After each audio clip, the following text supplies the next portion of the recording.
ঠিক এই মুহূর্তে বাংলাদেশ প্রতিদিন পত্রিকার 5 এপ্রিল 2025 খ্রিস্টাব্দ তারিখের একটি প্রতিবেদন আমরা দেখতে পাচ্ছি। প্রতিবেদনে বলা হচ্ছে প্রতিকূল পরিবেশেও খেলাপি ঋণ কমেছে।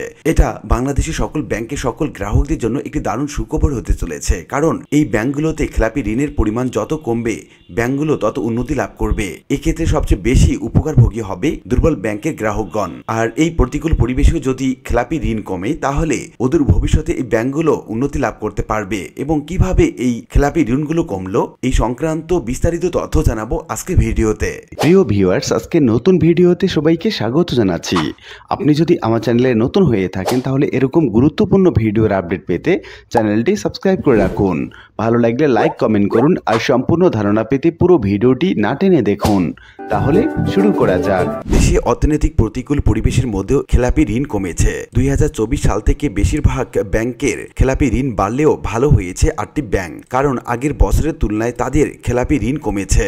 ব্যাংকগুলোর মধ্যে রয়েছে DBBL, BRAC bank, Dutch Bangla, one bank, Uttara bank, HSBC bank, standard chartered bank, Rajshahi কৃষি উন্নয়ন ব্যাংক। বাংলাদেশ ব্যাংক সূত্রে এসব তথ্য জানা যায়। 2009 সালের পর থেকে খেলাপি ঋণ বেড়েই চলেছে। আগের সব রেকর্ড ভেঙে সৃষ্টি হয়েছে 2024 সালের শেষের দিকে, কারণ আওয়ামী লীগ সরকারের ওই 16 বছরে 22,000 কোটি টাকা থেকে 3,45,000 কোটি টাকায় পৌঁছেছে খেলাপি ঋণের পরিমাণ। প্রাতিষ্ঠানিক সুশাসন ভেঙে পড়ার কারণে এই সময়ের মধ্যে হলমার্ক, এননটেক্স, ক্রিসেন্ট, সাদ মুসা, বেসিক ব্যাংক, এস আলম এবং বেক্সিমকো কেলেঙ্কারির সঙ্গে সাক্ষাৎ হয়েছে বাংলাদেশের। কম বেশি সব ব্যাংকেই খেলাপি ঋণের নেতিবাচক প্রভাব পড়েছে। এরপরও কিছু ব্যাংক সেই খেলাপি ঋণের বেপরোয়া গতিকে কঠোরভাবে নিয়ন্ত্রণ করেছে। ব্যাংকাররা বলছেন এগুলো নতুন কিছু না, বরং কার্পেটের নিচে লুকিয়ে থাকা খেলাপি ঋণ এখন বের হয়ে আসছে। হাসিনা সরকারের দেশ ছেড়ে পালানোর পরপরই মূলত খেলাপি ঋণ বাড়তে শুরু করেছে। তবে যেসব ব্যাংকের প্রাতিষ্ঠানিক সুশাসন ভালো তাদের খেলাপি ঋণ তেমন বাড়েনি। যারা দুর্নীতিতে আষ্টে পিষ্টে জড়িয়ে গেছে তারা ক্ষতিগ্রস্ত হয়েছে। এছাড়া এই সংকটকালে খেলাপি ঋণ কমার আরেকটি বড় কারণ হচ্ছে তা হলো ঋণ বিতরণ কমে যাওয়া। যদি কোনো ব্যাংক নতুন করে ঋণ বিতরণ না করে শুধু আদায় করতে থাকে তাহলে তার খেলাপিও কমবে। করোনা পরবর্তী কয়েক বছর ধরে এই কাজটাই হয়ে আসছে। অনেক ব্যাংক নতুন করে ঋণ দিচ্ছে না বললেই চলে। এতে বিনিয়োগে ভাটা পড়ছে।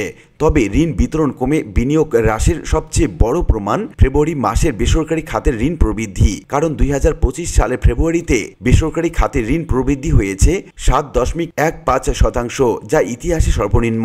বাংলাদেশ ব্যাংকের তথ্য বলছে বাংলাদেশ ডেভেলপমেন্ট ব্যাংকের বা বিডিবিএল এর খেলাপি ঋণ 982 থেকে 953 কোটিতে নেমে এসেছে। 2023 সাল থেকে 29 কোটি টাকা খেলাপি ঋণ কমেছে 2024 সালে। ওই সময়ে ব্র্যাক ব্যাংকের 1,750 থেকে 1,617 কোটি, ডাচ বাংলা ব্যাংক 1,689 থেকে 1,590 কোটি, ওয়ান ব্যাংক 2,438 থেকে 2,328 কোটি, উত্তরা ব্যাংক 985 থেকে 980 কোটি, এইচএসবিসি 699 থেকে 320 কোটি, স্ট্যান্ডার্ড চার্টার্ড 964 থেকে 836 কোটি এবং রাজশাহী কৃষি উন্নয়ন ব্যাংক 1,534 থেকে 1,278 কোটি টাকা খেলাপি ঋণ কমে এসেছে। এই বিষয়ে অ্যাসোসিয়েশন অব ব্যাংকার্স বাংলাদেশের চেয়ারম্যান এবং ব্র্যাক ব্যাংকের ব্যবস্থাপনা পরিচালক সেলিম আর.এফ. হোসেন বলেন, যেসব ব্যাংকের প্রাতিষ্ঠানিক সুশাসন ভালো তাদের ব্যাংক ভালোভাবে চলতে বাধ্য। যেমন আমরা শুধু কর্পোরেট ব্যাংকের গ্রাহকদের উপর নির্ভরশীল নই, আমরা ক্ষুদ্র ঋণ দিয়ে বেশি মানুষের মধ্যে অর্থ বন্টন করি। এতে ঋণ খেলাপি হওয়ার ঝুঁকি কমে যায়। একই সঙ্গে আমাদের শক্তিশালী আদায় কমিটি গঠন করা হয়েছে যারা নিরলসভাবে কাজ করে যাচ্ছে। তিনি বলেন, অন্যদিকে যারা একই গ্রাহককে বেশি ঋণ দেয় আর যে কোনো কারণে সেটা খেলাপি হয়ে যায় তখন পুরো ব্যাংক বিপদে পড়ে। তাই ঋণ বিতরণের আগে খুব ভালোভাবে গ্রাহকের ঋণ পাওয়ার যোগ্যতা যাচাই বাছাই করা উচিত। পাশাপাশি বেশি সংখ্যক গ্রাহকের মধ্যে ঋণ বিতরণ করলে খেলাপি ঋণ ঝুঁকি কমে যায়। বাংলাদেশ ব্যাংকের হালনাগাদ তথ্য মতে গত ডিসেম্বর শেষে এই খাতে মোট ঋণ স্থিতি দাঁড়িয়েছে 17,11,402 কোটি টাকা। খেলাপি ঋণের পরিমাণ 3,45,765 কোটি টাকা। সেই হিসাবে ব্যাংক খাতের 20.20% ঋণ খেলাপি হয়েছে। 22টি ব্যাংকের খেলাপি ঋণ 10% উপরে। এর মধ্যে সরকারি এবং বেসরকারি 8টি ব্যাংকের খেলাপি ঋণ 60% বেশি। খাত সংশ্লিষ্ট ব্যক্তিরা বলছেন, আওয়ামী লীগ ঘনিষ্ঠ এবং সমালোচিত গ্রুপগুলো নামে বেনামে যেসব ঋণ ছিল তার প্রকৃত চিত্র এখন দেখাতে শুরু করেছে ব্যাংকগুলো। এতে খেলাপি ঋণে সবচেয়ে বেশি বাড়ছে। দেশের ইসলামী ধারার ব্যাংকগুলোর খেলাপি ঋণও বেড়েছে। পাশাপাশি সাবেক প্রধানমন্ত্রীর উপদেষ্টা সালমান এফ রহমানের মালিকানাধীন Beximco group, Sikder group, S Alam group সহ কিছু ব্যবসায়ী গোষ্ঠী ঋণ খেলাপি হয়ে পড়েছে। বেশিরভাগ ঋণ বেনামি, যা অনিয়ম এবং জালিয়াতির মাধ্যমে নেওয়া হয়েছিল। অর্থনৈতিক বিশ্লেষক এবং লেখক মোহাইমিন পাটোয়ারি বলেন, দেশের খেলাপি ঋণ সর্বোচ্চ পর্যায়ে পৌঁছার অন্যতম কারণ সিস্টেমকে ডাউন প্লে করে সুবিধা নেয়ার সংস্কৃতি গড়ে উঠেছিল। তাই ব্যাংক খাতের এই পরিণতি। এখন সেই ব্যাংকিং সিস্টেমের উপর আস্থা ফিরিয়ে আনতে দুষ্কৃতকারীদের শাস্তির ব্যবস্থা করতে হবে। যদিও কিছুটা উন্নতি হয়েছে, আরো উন্নতি প্রয়োজন। দীর্ঘ সময় অনিয়ম চর্চার কারণে বহু মানুষ অর্থাৎ ব্যাংকার খারাপ হয়ে গেছে। এখনো এসব মানুষই ব্যাংক চালাচ্ছে, তবে তাদের মানসিকতা বদলাতে হবে, তা না হলে উন্নতি সম্ভব নয়। তিনি বলেন, বিগত সময় সরকারি কার্যক্রম, রাজনীতি, টেন্ডার সবকিছু টাকা দিয়ে কিনে নেয়ার প্রবণতা দেখা গেছে। তাই ব্যাংক খাতেও সেই কাদা লাগবে, এটাই স্বাভাবিক। কারণ ব্যাংকিং সিস্টেম কিন্তু সমাজের বাইরে নয়।